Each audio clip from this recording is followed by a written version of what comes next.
वो भोक्ता भोगा न भोक्ता वयमेव भोक्ता तपो न तपता वयमेव तपता तपो न तपता वयमेव तपता तृष्णा न जीना वयमेव जीना तृष्णा न जीना वयमेव जीना। आज महाराज जैसे ही कहा कि मैं तुम्हारी राजा ययाति ने कहा अपनी जवानी मुझे दे दो क्योंकि मेरा अभी जीवन भोगों से अधूरा है। बाबा गोस्वामी महाराज कहते हैं गुरुदेव ने जैसे ही भरत जी को समझाने का प्रयास किया पितु आज्ञा अघ अजस न भयं, तुम्हारे पिताजी की आज्ञा का यही आदेश था। भरत जी ने कहा गुरुदेव एक बात बता, मैं आपकी आज्ञा का पिता की आज्ञा का श्रोधार करता, लेकिन मेरे एक प्रश्न का उत्तर दे दीजिए। जो भरत जी ने कहा नहीं तो मैं तो कह रहा हूं करहु शीस धर भूत रजाई ओ है तुम कहां सब भांति भलाई।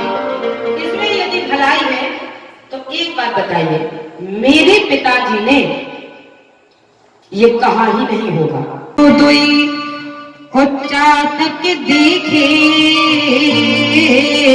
और राखे शीस शीस।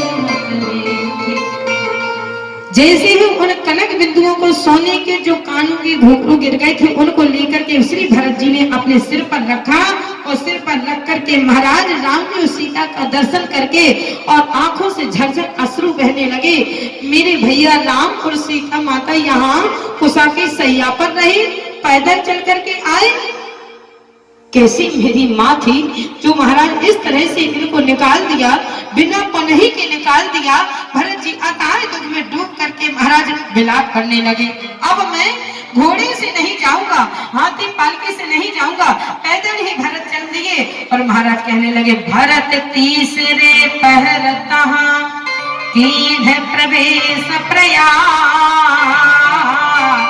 गंगा पार करते ही श्री भरद्वाज जी के आश्रम में पहुंचे और जब भरद्वाज जी के आश्रम में पहुंचे तो महाराज भरद्वाज जी ने सेवा सत्कार के लिए प्रसाद लेकर के श्री भरत जी के हाथों में दिया और जैसे ही हाथ में दिया तो भरत जी ने महाराज हाथ में लेकर के कहा सिर धर आयसो करऊं तुम्हारा और परम नाथ यह धर्म में हमारा सिर धर आयसो करऊं तुम्हारा परम धर्म यह नाथ हमारा।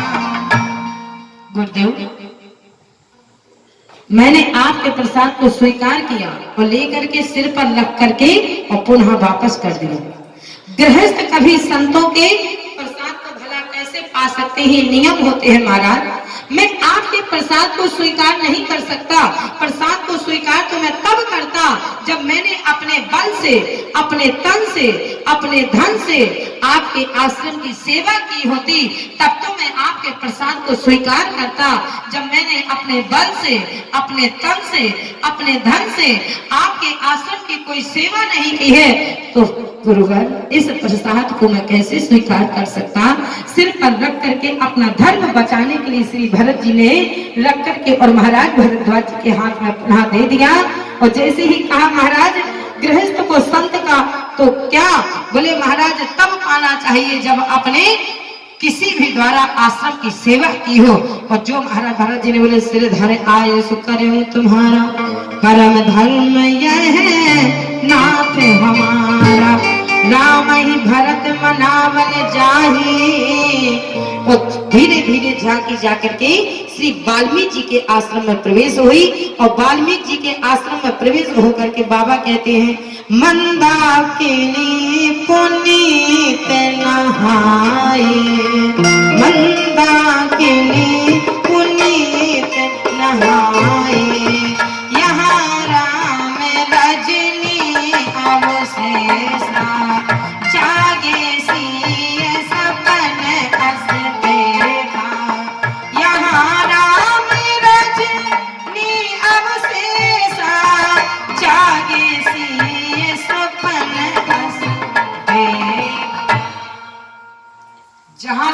भरत जी महाराज चित्रकूट की ओर प्रवेश हो गए हैं। भगवती मैया सीता ने जो स्वप्न देखा था, राम जी के पास बैठ करके अपने स्वप्न की चर्चा करने लगे। और जो महाराज चर्चा की तो चर्चा कर ही रही थी उस स्वप्न को कि धीरे धीरे महाराज राम जी ने कहा, बहुर सोच भैसी रघुवर को। मन में सोचने लगे, यदि स्वप्न आया है तो हो सकता है कि भरत आ रहा हो मिलने। और इतना सोचते ही बाबा गोस्वामी महाराज कह रहे हैं, जो सुना लक्ष्मण जी ने कि सेना के सहित भरत का आगमन हो रहा है, उसी समय लक्ष्मण जी ने राम जी से कहा, भैया आज मुझे मत रोकना। जब मैं पूरा राजपाट आप छोड़ करके चले आए हैं, माता कैकेयी ने निकाल दिया है, तो अपने भरत को बैठा देना राजगद्दी में। अब भरत का आगमन के कारण का यहाँ कौन सा कारण है? कारण कवन भरत बन जाहि। जो लक्ष्मण जी ने आओ देखा ना ताओ देखा, भैया राम से कहने लगे, आज मुझे रोकना मत। और धनुष पर बाण चढ़ा करके तैयारी लगाई। बोले, आज राम सेवक जस ले भरत समर सिखावन देहु। आज सीख दूंगा मैं। उस दिन तो मैं चुप रहा, शांत रहा और चुपचाप होकर के निकल आया। आज मैं देखता हूं राम जी की आंखों से आंसू आ गए। लक्ष्मण,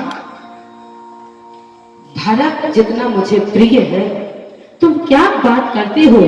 तेरे मन में ये कहां से मैल आ गया है लक्ष्मण? भरत ऐसा नहीं है जैसा तेरे मन में मैल उत्पन्न हो गया है। और लक्ष्मण जी को महाराज नाराज होकर के राम जी ने भरत जी का पक्षपात किया। एक बार पहले आ जाने पर भरत को देख तो ले कम से कम, फिर धनुष पर बाण चढ़ा लेना। मैं तुझे रोकने वाला नहीं हूँ, तुझे जो करना हो सो कर देना, लेकिन मेरे कहने से अभी धनुष को नीचे उतार ले लखन, क्योंकि अभी एक बार तू मेरे भरत को पहले देख ले। भरत को जागीर की भूख नहीं है, भरत को राजपाट की भूख नहीं है।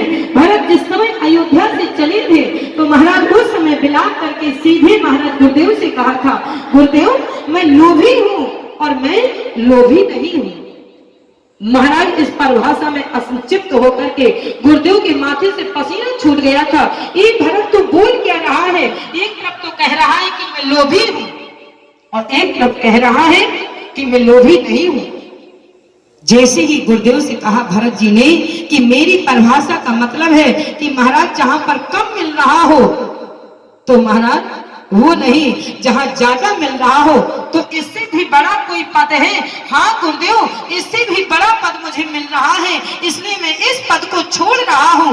ये तो एक पद है, सिंहासन मात्र है, और जहां मुझे राम जी के दो दो पद मिल रहा है, मैं उसे कैसे छोड़ सकता हूँ? राम जी ने सारी समस्या को लक्ष्मण जी को जैसे ही सुनाया, जो लक्ष्मण जी ने सुना, जैसे ही भरत जी का आगमन होगा, बोले, भरत ही हो ये न राज मद विधि हरि हर पद पाए, कबहू की काजी श्री किरणे क्षीर सिंधु। क्या बात करते हो लक्ष्मण, तुम्हारे मन में ये गंदगी आई कैसे? महाराज दूध के समुद्र में मत था। भरत ने कहा राम जी, जैसे ही भरत को एक बार देखेगा तो समझ में आएगा। और जो महाराज लक्ष्मण जी ने देखा, बोले, नाथ देख सुन भुजा उठाई। निशान से कहां है?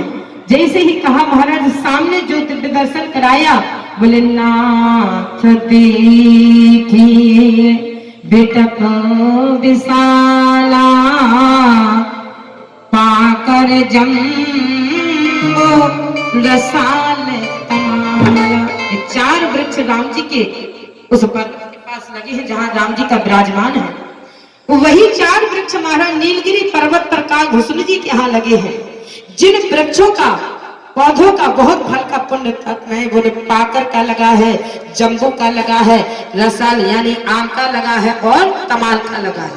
और कालभूषण जी के यहाँ बोले महाराज उन वृक्षों का आम छाह कर और मानस पूजा और सत हरि भजन काज नहीं दूजा। सत हरि भजन काज नहीं दूजा। आज महाराज जैसे ही भगवान को दिखाने के लिए भरत जी को, श्री भरत जी के लिए कहा, बोले नाथ देखी बिटप विशाला, जो वो पेड़ बड़े बड़े लग रहे हैं वही शायद उनका भगवान का विराजमान होगा। निषाद ने भरत को लेकर के और जैसे ही आगे चले राम जी को दिखाने के लिए, और जो भुजा उठा करके देखा, बाबा गोस्वामी महाराज कहते हैं, तहां बैठे मुनिगण सहता निक से राम सुजान, पाहि नाथ कह पाहि गुसाई। मन में सोचा कि यही मेरे भैया राम हैं। आंखों में रोते रोते इतना धुंधलापन आ गया था श्री भरत जी की कि राम जी को पहचान नहीं पाए, और जल्दी इतनी बड़ी, कभी कभी अगाध विषाद में डूब करके जितनी जल्दी चाहो उतनी ही देर समझ में आती है कि ना जाने ये यात्रा कितनी देरी की है, कितनी दूर लग रही है। और जबकि महाराज उस विषाद में यात्रा दूर समझ में आती है, और हरस के समय में यात्रा कितना भी दूर हो लेकिन नजदीक समझ में आती है। ऐसे न मानो तो ऐसे मानो कि जब महाराज अपनी अटैची को लेकर के चलते हैं, यात्रीगीर राहगीर सूटकेस को लेकर के चलते हैं, बैग को लेकर के चलते हैं, और जब सामान को ढोते ढोते चलते चलते चलते चलते घर आते हैं, और घर आकर के जब बैग को पटकते हैं तब क्या कहते हैं कि थक गए। अच्छा, थक तब रहे थे जब चल रहे थे तब, कि अब घर आकर के लेट गए अब थके हुए। सब झूठी मूठी बोली। यही तो विस्मृत और विषाद और हरस का फल होता है कि जब चलते रहते हैं तब रास्ते में ये नहीं कहते कि थक गए। और जो महाराज आए, बैग को पटका, बेड पर लेटे और पंखा चलाया, कूलर चलाया, फिर कहेंगे महाराज अपने परिवार से बहुत थक गए। अब तो भैया लेट गए हो बेड पर और आप कह रहे हो कि थक गए। अरे थकना तो तब कहना चाहिए था जब स्टेशन पर मारे मारे घूम रहे थे सामान को ढोते ढोते। अब जब तक भरत जी चले तब तक तो कुछ नहीं, जब पास में आ गए तो भरत जी के पैर लड़खड़ाने लगे। और जो महाराज देखा, बोले पाहे नाथ कहे पाहे गोसाई, भूतल परे लपट के नाम। श्री भरत जी चलते और गिर जाते हैं, फिर उठते हैं, फिर गिर जाते हैं, और मुंह से चिल्लाते, पाहे नाथ कहे पाहे गोसाई, भूतल परे लकुट की नाई। बचन सप्रेम लखन पहचाने, करत प्रणाम भरत जी जान। लक्ष्मण जी डंडे की तरह चरणों में लेट गए भरत जी के। अपराध हो गया मुझसे, अपराध हो गया। तीन तीन की आंखों में अश्रुपात बहने लगा। राम ने जैसे ही राम जी ने देखा मेरा भरत, राम जी वहां से चलते हैं, कहीं पीतांबर गिरता है, कहीं पगड़ी गिरती है, और यहाँ से जब भरत जी चलते हैं तो भरत जी को उठाने के लिए स्वयं राम जी दौड़ पड़ते हैं। ये भरत तू जमीन पर गिर पड़ा। और भरत जी जानते हैं कि मैं राम जी के चरणों में पहुंच गया हूँ। अभी श्री भरत जी राम जी के चरणों तक नहीं पहुंचे हैं।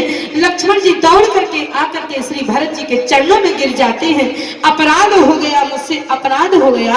मैंने तो क्या सोचा था, और श्री भरत भैया जी क्या निकले हैं। बाबा कहते हैं, बचन सप्रेम लखन पहचाने, करत प्रणाम भरत जी जान। कहत सप्रेम नाय पहिमाता, भरत करत प्रणाम भरत जी जान। उठे राम सुन प्रेम धीरा, ओ कहूँ पट कहूँ निसंग कहीं धनुष गिर जाता है। दौड़ करके हमारे राघव जी ने राम जी को उठाया, भरत जी को उठाया। दोनों जैसे ही भरत जी को उस चित्रकूट की पावन पवित्र भूमि पर उठा करके बोले, बर बस लिए उठाए और लाए कृपा निधान, भरत राम की मिलन ऐसरे सबही अपान। बोलिए भरत श्री रघुवर राम की जय हो। उस चित्रकूट की पावन भूमि पर जब श्री भरत जी और राम जी गले से मिले हैं तो महाराज चित्रकूट की धरती के भरत मिलाप मंदिर में जहां अपना ही निवास है, उस भरत मिलाप में महाराज उस मंदिर की धरती के पत्थर पिघल करके महाराज अश्रुपात करने लगे हैं। पत्थरों को भी महाराज आंसू आकर के पत्थर पानी पानी हो गए हैं।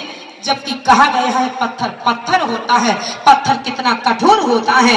आज चित्रकूट की भरत मिलाप मंदिर में देखना महाराज, वो पत्थर आज भी पसीजते रहते हैं, आज भी पानी पानी है। पिघल करके महाराज वो भरत के प्रेम को देख करके राम जी और भरत जब गले से मिले हैं तो पत्थरों रहा नहीं गया, पत्थरों के आंखों से आंसू फूट करके महाराज पानी पानी हो गए। पैरों के पदचिन्ह राम जी के और भरत जी के उस पत्थर पर आज भी चिन्ह पग दिखाई देते हैं। जो महाराज जैसे ही देखा श्री राघव जी ने कहा, देखा लक्ष्मण तू क्या सोच बैठा था। तब तो बाबा कहते हैं जाके रहे भावना जैसे प्रभु रत देखी तिन तैसे। रात्रि का समय हुआ, चित्रकूट में ही तंबू लगाए गए और तंबू में महाराज एक तंबू में मिथिला का लगा हुआ था, मिथिला से आई महाराज विदेही राजा जनक जी की टोली आई और एक तंबू अयोध्या का लगा हुआ है, एक तंबू चित्रकूट का लगा है। महाराज 5 दरबार लगे हैं और 5 दरबारों में महाराज श्री भरत जी की चर्चा हुई है। पूरा अयोध्या कांड श्री भरत जी की चर्चा से है। तब महाराज ये जाकर के भरत चरित्र बना, भरत चरित्र से बड़ा चरित्र कोई नहीं। आज महाराज जैसे ही उस तंबू में देखा, बाबा गोस्वामी महाराज कहते हैं जो महाराज देखा उसी समय सीता जी को जब माता कौशल्या के साथ में देखा, सुमित्रा के साथ में देखा, तीनों सासों के साथ में महाराज भगवती मैया सीता दौड़ करके चरणों में गिर जाती है और जो चरणों में गिरी महाराज इस तरफ से सुनैना मैया आ जाते हैं। मन में लगा कि आज की रात अपने तंबू में मैं सुनैना मैं सीता को ले जाऊं ताकि एक साथ वो सबसे मिल सके, मिथिला की मिथिलानियों से। जैसे ही महाराज भगवती मैया सीता को रात को माता कौशल्या के तंबू में देखा तो कौशल्या से आग्रह करने लगे, हम चाहते हैं कि एक रात के लिए सीता को हमारे यहाँ भेज दीजिए। वो दिन से जिस दिन सीता की विदा हुई थी, लाल जोड़े में पालकी में बैठ कर के आई थी, उस दिन तो सीता ने कहा था ये तोता रो नहीं न रो सारे का, आंसुओं से भरा जीवन है नारी का। कह दे ना पिता से, कह दे ना पिता से, बुला लो नहीं ममता चली घर की लाली चली, माँ की ममता चली घर की लाली चली। प्यार दे देवी जानकी अब तो चली, माँ की ममता चली घर की लाली चली, घर की लाली। सुनैना करवत निवेदन ये सब दिन हम चाहते हैं कि उस दिन से सीता को आज हमारे यहाँ एक रात के लिए तंबू में विदा कर दीजिए। हम चाहते हैं कि सीता आज सबसे एक साथ मिल ले। धन्य कहो महाराज सीता, अब विदा सीता की हो रही है। और जैसे ही तंबू में सुनैना मैया सीता को ले गई, रात्रि का 12 बजा है। सीता ने जाकर के पिता को प्रणाम किया। पिताजी ने कहा बेटी तूने बेटा तो एक कुल को पवित्र करता है, वाहिनी धन्य हो मेरी पुत्री, तूने 2-2 कुलों का पानी संभाला है, तूने 2-2 कुलों को पवित्र किया है। और जैसे ही सीता ने कहा पिताजी प्रणाम, मैं अभी जाऊंगी, मैं रुकूंगी नहीं। माता सुनैना से बोली माँ इस समय तुम्हारे यहाँ मेरी कोई आवश्यकता नहीं है, इस समय मेरी जरूरत मेरी सास को है, मुझे मेरी सास के पास छोड़ा हो। इस समय माँ ने कहा बेटा रात्रि का 12 बजा है, कौन बेटी ऐसी होगी जो अपनी माँ से इतने समय में मिल रही है और वो भी जाकर के फिर सास को याद कर रही है कि इस समय मेरी ज्यादा आवश्यकता सासू को है। सुने न मैया ने जनक जी महाराज ने कहा हे महारानी इस बेटी को ले जाकर के अभी नहीं कर रहा। रात्रि के 12 बजे जो सीता को सुनैना अपने साथ में ले जाकर के माता कौशल्या के तंबू में छोड़ आती है, जाके महाराज अपनी सासू की सेवा में निवृत्त हो जाती है भगवती मैया सीता। और जैसे ही उस तंबू में बाबा गोस्वामी महाराज कहते हैं सासु सकल जन सीने निहारी मुदे नयना सहल सकुचाहे सावकाश सुने सबसे सासु आयु जनक सहज। जैसे ही महाराज तीनों समधिन के सामने जनकपुर की 2 समधिन आई और जो महाराज बैठी कौशल्या सा दर्शन मानी। माता कौशल्या ने देखा कि 2 समधिन आई जनकपुर की, एक सीधा ध्वज और एक मूरत ध्वज, जनक जी महाराज और जनक जी महाराज के छोटे भाई। जैसे ही महारानी कौशल्या ने बाबा गोस्वामी महाराज कहते हैं कि 2 समधिनों को आगमन को देखा तो बाबा तुलसीदास जी महाराज कहते हैं कि कौशल्या मैया ने आसन उठाई और आसन उठा करके बिछा दी। तुलसीदास जी महाराज से पूछा क्या दासी नहीं थी? बोले दासी थी। तो माता कौशल्या ने आसन क्यों बिछाई और वो भी जनकपुर की समधिनों के लिए? अच्छा शास्त्र कहता है राम की माँ आसन बिछाए और लड़के की माँ आसन बिछाए और बिटिया की माँ बैठ जाए, ये तो धर्म नहीं है। बेटी की माँ आसन बिछाए और लड़के की माँ बैठ जाए तब तो धर्म है। और महाराज लड़के की माँ आसन डाले और बेटी की माँ बैठ जाए, ये कहाँ का धर्म है? तुलसीदास जी महाराज से पूछा ऐसा हुआ? हाँ। बोले राम की माँ कौशल्या ने आसन को उठाया और उठा करके बिछाया तो एक ने कहा छोटी वाली सुमित्रा नहीं थी? बोले थी। तो राम की माँ कौशल्या ने ही क्यों बिछाई? बोले ये समय होता है, जब समय खराब होता है तो महाराज स्वयं से सेवा करनी पड़ती है। कहा गया है सेवा स्वयं करो तो उसका मिठास कुछ और होता है और सेवा नौकरों से करवाओ तो उसका मिठास कुछ और होता है।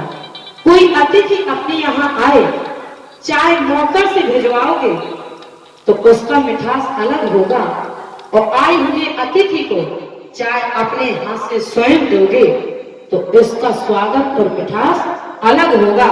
आज महारानी कौशल्या ने आसन को उठाया और जो ही बिछाया बाबा कहते हैं कौशल्या सा दर्शन मानी आसन दिए समय सुन जाने।